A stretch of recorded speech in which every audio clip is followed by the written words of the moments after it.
What if I told you 7-7 wasn't just a date on a calendar, but a spiritual checkpoint? A portal, a turning point in your soul's timeline. Not everyone will feel it. But if you're here watching this, you probably already are. Because 7-7 isn't about luck, it's about alignment. Let me take you back, before clocks, before calendars, before the Gregorian system rewrote time itself. In the oldest numerological systems, like the Chaldean, the number 7 has always been sacred. It represented the inner path, the unseen journey.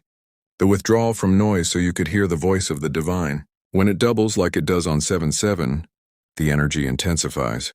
You don't just reflect, you shed, you purge. You're being stripped of illusions you didn't even know you were clinging to.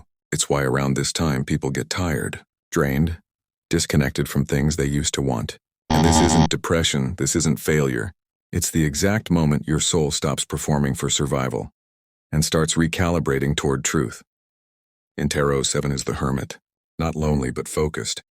Alone because they've been called inward, not away from the world, but toward something deeper within themselves. And when the 7 shows up twice, it's not just personal, it's collective. The double 7 portal is a cosmic invitation for all of us to slow down, to examine what's real and what's been programmed into us. Right now, people all over the world are feeling this shift. Old identities are crumbling, friendships are shifting, plans are falling through. But hear me, you're not being punished, you're being repatterned. And sometimes, before something divine can take root in you, everything artificial must be pulled up by the root. The reason this portal feels so intense is because it's not working on the surface. It's working on your soul memory. The 7 vibration is ruled by Ketu in Vedic astrology, the South Node, the karmic past, the ghosts of old lifetimes. When this energy gets activated, you don't just heal what you remember, you heal what you were born carrying. You may feel like crying for no reason. You may dream of people you've never met. You may feel distant from people you love or even from yourself. And that's okay, 7/7 is a sacred unraveling. It is the deep exhale you didn't know you were holding. But this isn't just about numerology, it's about time. Because let's talk about time for a second. Most of us live by a calendar that has nothing to do with nature or spirit. The Gregorian calendar, what we use today, was designed by the church and enforced through colonization. It flipped time upside down. It started the year in the middle of winter. It disconnected months from moon cycles. It renamed months after emperors.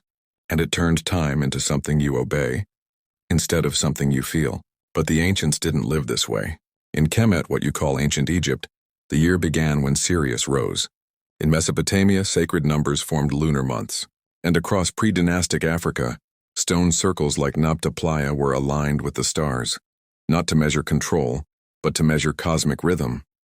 That's why 7-7 feels so different, because it's one of the few dates in the modern system that still holds original vibration. It wasn't stolen, it wasn't renamed.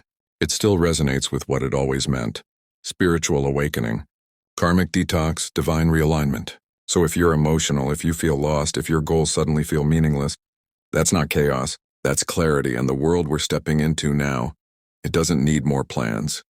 It needs presence. It needs you, not who you're performing to be, but who you were before the noise.